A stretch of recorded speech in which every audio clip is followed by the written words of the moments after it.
Lumalaki pa ang pinsala ng isang kalsada sa Barangay Ned sa Lake Cebu sa South Cotabato dahil sa nangyaring landslide itong Biyernes. Dahil ito sa paggalaw ng lupa, naapektuhan ang pagdaan ng mga motorista at kabuhayan ng mga residente. Si JC Alipunga ng PTV Davao sa sentro ng balita. Makikita sa video ang malalaking bitak at matinding pagkasira ng kalsada sa sitio El Dolog, Barangay Ned, Lake Cebu, South Cotabato, bungsod ng pagguho ng lupa nitong Pebrero 13. Nahihirapan din ang mga sasakyan na makadaan sa naturang kalsada. Ang ilang motorsiklo itinutulak ng mga residente upang makatawid sa kabilang bahagi ng daan. Batay sa assessment ng Provincial Disaster Risk Reduction and Management Office o PDRRMO South Cotabato, patuloy ang paggalaw ng lupa sa lugar kaya mas lumalala ang pinsala. 6 na pamilya naman ang apektado ng landslide at nakatanggap na ng food packs at iba pang mga pangunahing pangangailangan mula sa lokal na pamahalaan. Wala namang naitalang nasugatan o nasawi sa insidente. Pebrero 14, kinumpirma ng PDRRMO South Cotabato na hindi na pinapayagang dumaan sa kalsadang ito ang mga four-wheel vehicles at motorsiklo dahil sa landslide.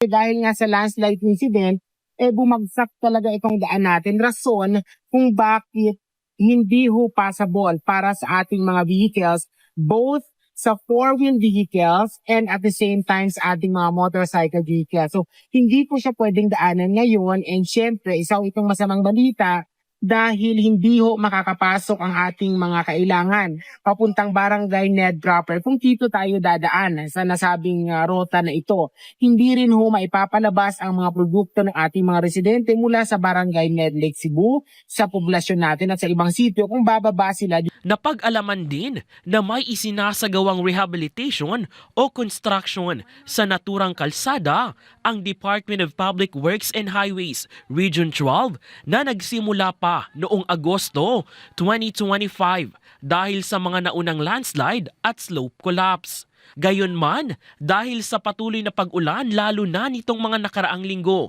muling nasira ang kalsada. Patuloy ang assessment at monitoring ng PDRRMO South Cotabato, DPWH-12 at iba pang lokal na pamahalaan sa Lake Cebu.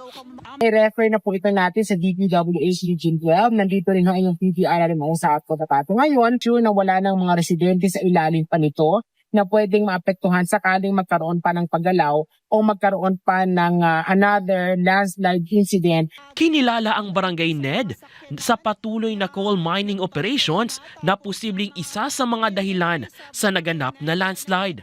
Pinapayuhan ang mga motorista na gumamit muna ng alternatibong ruta para maiwasan ang panganib.